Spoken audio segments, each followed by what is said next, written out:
बिस्मिल्लाहिर्रहमानिर्रहीम। इय्याक नअबुदु व इय्याक नस्तईन। आज हमारी कोर कमेटी की मीटिंग हुई।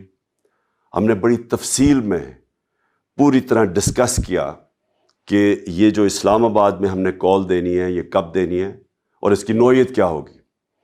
जो हमारा फैसला आज हुआ वो ये कि मई के आखिरी हफ्ते में हम ये कॉल देने लगे हैं और सारे पाकिस्तानियों को कॉल देने लगे हैं। तहरीक इंसाफ को नहीं, सिर्फ सब पाकिस्तानियों को कॉल देने लगे हैं और इसलिए कॉल दे रहे हैं कि हमारे मुल्क की तौहीन की गई है।